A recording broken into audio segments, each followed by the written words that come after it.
Bana b'Imana nimurengera abandi. Dore amasomo tugiye kuzirikanaho kuri wa kane tariki ya 23 Mutarama 2020. Isomo rya mbere niryo mu gitabo cya mbere cya Samweli, umutwe wa 18, umurongo wa 6 kugeza ku wa 9, n'umutwe wa 19, umurongo wa 1 kugeza ku wa 7. Zaburi ni ya 56. Ivanjili ni yanditswe na Mariko, umutwe wa 3, umurongo wa 7 kugeza ku wa 12. Nyagasani Yezu nabane namwe. Amagambo mu Ivanjili ntagatifu uko yanditswe na Mariko. Muri icyo gihe Yezu yigira ku nyanja hamwe n'abigishwa be. Abantu benshi baramukurikira baturutse mu Galileya, n'abandi benshi baturutse mu Yudeya ni Yeruzalemu, no muri Idumeya, no hakurya ya Yorodani, no mu karere ka Tiri na Sidoni. Baza bamugana bumvise ibyo yakoraga. Nuko abwira abigishwa be ngo bamutunganyirize ubwato, agira ngo ikivunge cy'abantu kitaza kumubyiganaho. Koko rero yari yarakijije benshi, bigatuma abarwayi bose bamwirohaho bagira ngo bamukoreho. Abahanzweho na roho mbi nabo iyo bamubonaga barambararaga imbere ye, bagatera hejuru bati, uri umwana w'Imana. We ariko akabihanangiriza cyane, ababuza guhishura uwo ari we. Iyo ni Ivanjili ntagatifu. Bakristo bavandimwe, amasomo y'uyu munsi aradufasha kuzirikana ku ngingo yo kurokora ubuzima bw'abandi. Mu isomo rya mbere, Dawudi wari umaze gutsinda kuko yari kumwe n'Imana, nuko rubanda baramusanganiye bamwishimira ku gikorwa cyiza agiriye umuryango wose. Ariko Sawuli biramurakaje kubona amakuzo ye yose ashiriye kwa Dawudi, nibwo atangiye kumugirira ishyari no gucura imigambi mibisha yo kumwica, ataza kuvaho amutwara n'ubwami. Gusa Sawuli nta makuru afite ko Dawudi yarangije no kuba umwami. Nyuma yo kumenya iyo migambi mibisha, Yonatani umuhungu wa Sawuli arashaka amayeri yo kurokora Dawudi. Turatangarira ubutwari Yonatani yagize bwo kurengera no kurenganura Dawudi, kandi bigaragara ko uyu mugambi mwiza Imana yari iwushyigikiye. None bigenze neza, Sawuli avuye ku izima, arahiye ko atazica Dawudi. Muvandimwe, muganiriye n'undi muntu agakugezaho imigambi mibisha ari gupanga, wamugiriye ihe nama? Wamufasha ute?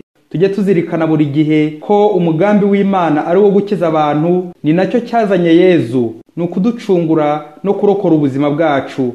Aribyo twumvise mu Ivanjili ya none, uburyo Yezu ari gukiza abantu benshi baturutse impande n'impande. Baramukurikira, baramuyoboka, baramugana kuko bari bumvise ibyiza yakoraga. Ni koko umuntu w'umugira neza, ukora neza, abasize imigisha y'Imana, kandi abantu baramugana nk'uko byagenze kuri Dawudi ndetse na Yezu. Ni koko iyo dusanze Yezu turakira, ntawe umusanga ngo abure gukira.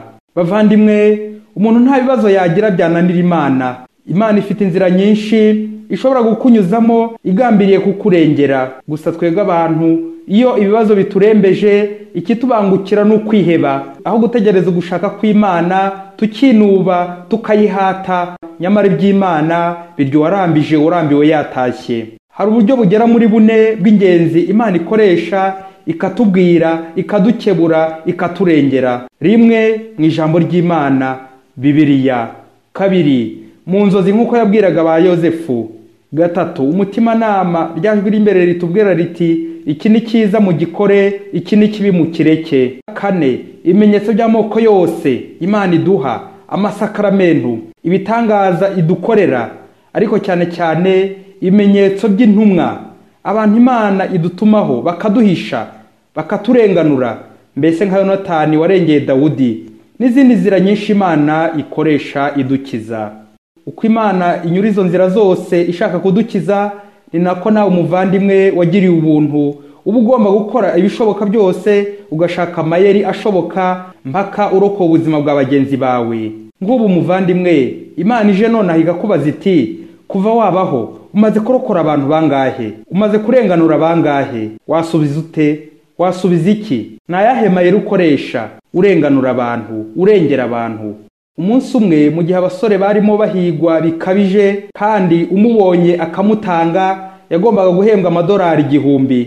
Umugore yasanze umusore umwe yihishe mu gihuru kuko bari kumuhiga ngo bamwice, kandi kugira ngo arokoke yagombaga gutambuka ku mupaka uriho abicanyi. Nuko wa mugore yitegereje wa musore, abonye uburyo afite ibisebe kubera amahwa y'igihuru, impuhwe ziramusaga, kandi uyu mugore yari kuba akize kuko bari kumuhemba nyine. Nuko umubyeyi ahimba amayeri yo kumwambika igitenge kimwe muri bibiri yari afite. Wa musore amera nk'umugore, nuko wa mugore agenda amusindagiza nk'umurwayi urembye cyane. Bageze ku mupaka, abicanyi babwira uwo mubyeyi bati, "Ihutisha uwo mugore mugenzi wawe umujyane kwa muganga vuba." Abo bicanyi ntibigera barabukwa ko ari umuhungu. Imana ni igitangaza ababyeyi. Mubyeyi, umaze kurokora abantu bangahe? Ese ushobora nawe guhimba amayeri ubona byakomeranye umuvandimwe ukarokora umuntu nawe? Ese mubyeyi, ubonye umuntu ushaka kwiyahura wamufasha iki? Cyangwa wahita umutiza umuhoro akayamvugo ya gipagani ngo usenyirwe umutiza umuhoro?